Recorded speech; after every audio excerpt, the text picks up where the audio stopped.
கிட்டத்தட்ட ஸ்விம்மிங் பண்ணிட்டு தான் எல்லாருமே வந்திருப்பீங்க இங்கே. வெளில ரொம்ப கஷ்டப்பட்டு தான் எல்லாருமே வந்தோம். தேவராஜ் அண்ணன் சொன்னாங்க. அவரோட ஃபேமஸ் அவருடைய வாட்ஸ்அப் ஸ்டேட்டஸ்லாம் நைட் ஆனால் பயங்கரமாக இருக்கும் அவரோட வாட்ஸ்அப் ஸ்டேட்டஸ்லாம். ஸோ ஃபஸ்ட்டு ரொம்ப நன்றி நீங்கள் எல்லாருமே வந்து இந்த இந்த ஈவெண்ட்டை அட்டென்ட் பண்ணதுக்கு. ஏன்னா இவ்வளோ ரெயின்ஸில் இவ்வளோ ஃப்ளட்ஸில் வந்து நீங்கள் அட்டென்ட் பண்ணதுக்கு ரொம்ப ரொம்ப தேங்க்ஸ். இந்த படம் வந்து ஒரு ஸ்ட்ராங்கான ஒரு மேன் உமன் ரிலேஷன்ஷிப்பை வந்து டிஸ்கஸ் பண்ணுற ஃபிலிம்ஸ். ஒரு டைமில் வந்து ஒரு ஃபிலிம்ஸ் வரும். லைக் எப்படி சொல்கிறது, ஒரு டைமில் ஸ்ரீதர் சார், அப்புறம் மணி சார், அதுக்கப்புறம் வந்து செல்வராகவன் சார், அந்த மாதிரி நிறைய டிரெக்டர்ஸ் ஒரு ஸ்ட்ராங்கான மேன் உமன் ரிலேஷன்ஷிப்ஸுடைய மாடர்ன் டேக் எடுத்திருக்காங்க. ஸோ இந்த ஜென்ரேஷனில் இப்போ அடுத்த ஜென்ரேஷனுக்கான ஒரு மாடர்ன் டேக் ஆன் லவ் அப்படின்னு சொல்லலாம். ஒரு ஸ்ட்ராங்கான ஃபிலிம், ஒரு இமோஷ்னலான ஃபிலிம். வெறும் ஃபன்னு கமர்ஷியல் அப்படின்ற ஒரு படம் கிடையாது. ஒரு ஸ்ட்ராங்காக யாரையுமே வந்து ஒரு ப்ரீச்சியாகவும் இருக்காது. இவங்க தப்பு இவங்க சரி அப்படின்லாம் இருக்காது. எல்லாருக்குமே கிரே இருக்கும் லைஃப்பில்.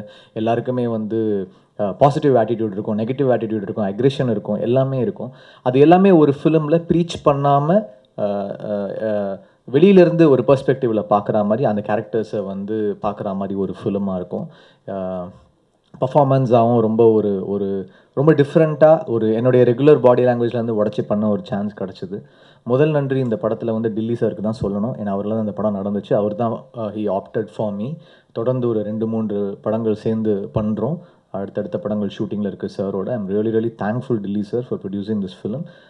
நானும் நிறைய டெபியூட்டன் டிரெக்டர்ஸை நம்பியிருக்கேன். நான் கம்போசராகவே நிறைய டெபியூட்டன்ஸோட ட்ராவல் பண்ணியிருக்கேன். ஆக்டராக வந்து ஒரு 15 டெபியூட்டன் டிரெக்டர்ஸு, கம்போசராக ஒரு 15 டெபியூட்டன் டிரெக்டர்ஸ் கூட ஒர்க் பண்ணியிருக்கேன். ஸோ நீங்களும் தொடர்ந்து டெபியூட்டன்ஸ்க்கு சான்ஸ் தரீங்க. That's a really great thing. I think RB Choudhary சாருக்கு அப்புறம் ஒரு டெபியூட்டனை நம்பி ஸ்கிரிப்டை செலக்ட் பண்ணி ஒரு சான்ஸ் கொடுக்குறீங்க. That's really great Dilli sir. I hope you get more and more fame and laurels and money. அப்புறம் இந்த படத்தை டிஸ்ட்ரிபியூட் பண்ணுற சக்தி சார், அவர் டார்லிங் ஃபஸ்ட்டு அவர் தான் வந்து டிஸ்ட்ரிபியூஷன் பார்த்துக்கிட்டாங்க. அதுக்கப்புறம் நிறைய படங்கள் அவரோட சேர்ந்து பண்ணியிருக்கேன். ஸோ அவர் ரொம்ப ஸ்ட்ராங்கான சென்சிபிள், எதுவாக இருந்தாலும் ஓப்பனாக சொல்லுவார். க்ளீனாக ஃபோன் அடித்து சொல்லிடுவார். இது ஒர்க் ஆகும் ஒர்க் அவுட் ஆகாது எதுவாக இருந்தாலும் சொல்லிடுவார்.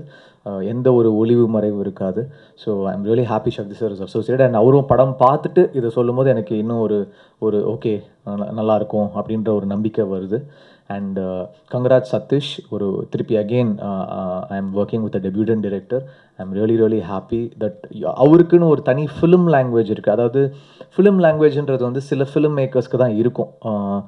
இப்போ உதாரணத்துக்கு வந்து எப்படி மணி சாருக்கு ஒரு தனி ஃபிலிம் லாங்குவேஜ் இருக்கும், செல்வராகவன் சாருக்கு இருக்கும், சுதா கோங்கரா, வெற்றிமாறன், அது மாதிரி தனித்தனியாக ஃபிலிம் லாங்குவேஜ்னு ஒன்று இருக்கும். இவங்க ஃபிலிம்ஸ் இந்த மாதிரி ஸ்டைலில் இருக்கும், இப்படி ஒரு எடிட் ஸ்பேஸில் இருக்கும், இப்படி ஒரு விஷுவல் ஸ்பேஸில் இருக்கும் அப்படின்னு நம்ம நினைப்போம். அது மாதிரி சதீஷ்க்குன்னு ஒரு ஸ்ட்ராங்கான ஒரு ஃபிலிம் லாங்குவேஜ் இருக்குது. ஸோ அது வந்து ஒரு ஸ்டைலாக இருக்கும்.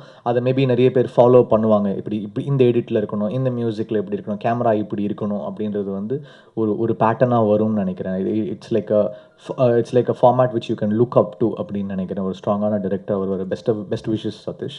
அண்ட் இந்த படத்தில் ஒர்க் பண்ண எவ்ரி ஆக்டர், அதாவது நிறைய நியூ கமர்ஸ் இருக்காங்க. அது பாய்ஸ் அங்கே இந்த பேச்சுலர் லைஃப் வந்து உங்களுக்கு ஃப்ரெஷ்ஷாக தெரியுதுன்னா அது கன்ஃபார்மாக எல்லாம் புது பசங்க எல்லாருமே வந்து ஒரு கேங்காக நடிச்சிருக்காங்க. The whole bunch of boys there ரொம்ப நல்லா பண்ணியிருக்காங்க. அப்புறம் இந்த ஆல் த லேடிஸ் இந்த ஃபிலிம் எல்லாருமே ரொம்ப நல்லா பர்ஃபார்ம் பண்ணியிருக்காங்க. தனமம்மாவாக இருக்கட்டும், அவங்க கொற்றவையாக இருக்கட்டும், அவங்க யூடியூப் டீம்லேருந்து வந்த நிறைய ஆக்டர்ஸ் இருக்காங்க. Dev done a very nice job. Divya வந்து அவங்களுடைய ஃபர்ஸ்ட் டைமர், அதாவது ஃபர்ஸ்ட் ஃபிலிம் வந்து ஒரு பவர்ஃபுல்லான ஃபிலிம் கிடைக்கிறது, இல்லை ஒரு பவர்ஃபுல்லான கேரக்டர் கிடைக்கிறது ரொம்ப கஷ்டம். ரொம்ப ரேராக சில heroines will get that kind of an entry. So இவங்களுக்கு வந்து ஒரு நல்ல ஸ்பேஸில் கிடச்சிருக்கு. அவங்க எப்போவுமே ஒரு பயத்திலே இருப்பாங்க. இது ஒர்க் அவுட் ஆகுமா, மானிட்டரில் போய் பார்ப்பாங்க, யோசிப்பாங்க. அதெல்லாம் ஒன்றும் இல்லைங்க, நீங்கள் கான்ஃபிடென்ட்டாக பண்ணுங்கள். உங்களுக்கு என்ன பண்ணணும்னு நினைக்கிறீங்களோ கான்ஃபிடென்ட்டாக பண்ணுங்கள், இட் வில் பி ஃபைன் அப்படின்னு சொல்லிட்டு நாங்கள் சொல்லுவோம். She's done a very nice job. All the actors have done a very nice job. பக்ஸன் ரொம்ப நல்லா பண்ணியிருக்காங்க. முனிஷ்காந்த் சார், நான் வேறு யாராவது ஆக்டர்ஸ் மறந்துருந்தேன்னா, ராகுல், எவ்ரி ஒன். ஸோ அப்புறம் அசாரோடைய work is like really good. Again ஒரு ஃபர்ஸ்ட் டைம் கோரியோகிராஃபர். தொடர்ந்து 2 படங்கள் வந்து கம்ப்ளீட் சிங்கிள் கார்ட் பண்ணியிருக்காரு. எனக்கு இந்த படமும் செல்ஃபின்ற படமும் சிங்கிள் கார்ட் பண்ணியிருக்காரு. ஐ எம் ரியலி ஹாப்பி அசார் கூட ஒர்க் பண்ணுறது. ஈஸ்வர் சார் வந்து நான் ஆல்ரெடி நாச்சியார் ஒர்க் பண்ணேன். நாச்சியாருக்கு அப்புறம் இந்த படத்தில் ஒர்க் பண்ணியிருக்கேன். I had a great time working with him. One of the most humble and ஒரு டிரெக்டர் ஃப்ரெண்ட்லி கேமராமேன். ஒரு ஒரு இன்னும் ஒரு ஒரு 10 ஸ்டெப் அப்படியே மேலே போயிட்டே இருக்கார் அவர். ஒரு படத்துலையும் கர்ணனில் ஒரு லெவல் போனார், பேச்சுலரில் ஒரு லெவல் ஆஃப் ஒர்க் இருக்குது, அடுத்து வந்து ஒரு பெரிய டைரக்டரோட ஒர்க் பண்ணுறாரு. So I am really happy to be associated with Ishwar sir. I think he's going to make it really really big. Such a terrific cameraman. And அவர் கூட ஒர்க் பண்ண அந்த கேமரா அசிஸ்டன்ட்ஸு, லைட்மென், அந்த கேமரா டீமு, அதே மாதிரி the film's editor San Lokesh வந்து such a talented editor, really really good. நான் already சிவப்பு மஞ்சள் பச்சை ஒர்க் பண்ணேன். எடிட் ஸ்பேஸில் வந்து இப்போ ஒரு டைமில் ஒருத்தர் ஃபேமஸாக இருந்தாங்க. ஆண்டனி ஒரு டைமில் ரொம்ப ஃபேமஸாக இருந்தார், அவருடைய கட்ஸ் ரொம்ப ஃபேமஸாக இருந்துச்சு. நான் இப்போ வந்து நான் ரொம்ப சான் லோகேஷோடைய எடிட் ஸ்டைலுக்கு வந்து எனக்கு ரொம்ப ரொம்ப பிடிச்சிருக்கேன். His got his own style. சிவப்பு மஞ்சள் பச்சையிலையும் ரொம்ப நல்லா பண்ணியிருந்தாங்க, ராட்சசன் நல்லா பண்ணியிருந்தாங்க, இந்த படமும் ரொம்ப நல்லா பண்ணியிருக்காரு. Art director is done a very nice job. ஒரு லைவ்னஸ் ஒரு ஃபிலிம்குள்ளே எடுத்துகிட்டு வரது ரொம்ப கஷ்டம். அது வந்து தேவ் ஆல் ஒரு டீமாக தேவ் brought it together. அதுக்கப்புறம் சித்துக்குமாரோட ஃபர்ஸ்ட் டைம் இல்லை, இது செகண்ட் டைம் சிவப்பு மஞ்சள் பச்சை ஒர்க் பண்ணாங்க. Very very soft, very very என்ன சொல்கிறது, சின்ன பையன் மாதிரி. யார் வேணால் கூட்டு போய் ஏமாற்றிட்டு கூட்டு போயிடலாம், அந்த மாதிரி ஒரு பையன் வச்சு செஞ்சுருக்காரு சதீஷ் அப்படின்னு சொன்னாங்க. நான் தப்பிச்சிட்டேன், நீ மாட்டிக்கிட்டேன். ரொம்ப நல்லா ஒர்க் பண்ணியிருக்காரு. Such a talented boy. The lyric writers எல்லாருமே ரொம்ப நல்லா ஒர்க் பண்ணியிருக்காங்க. I don't know if I missed any one. Purnesh, managers Sridhar, அப்புறம் Suresh Chandra sir, Durai, CDC, everyone have done their best.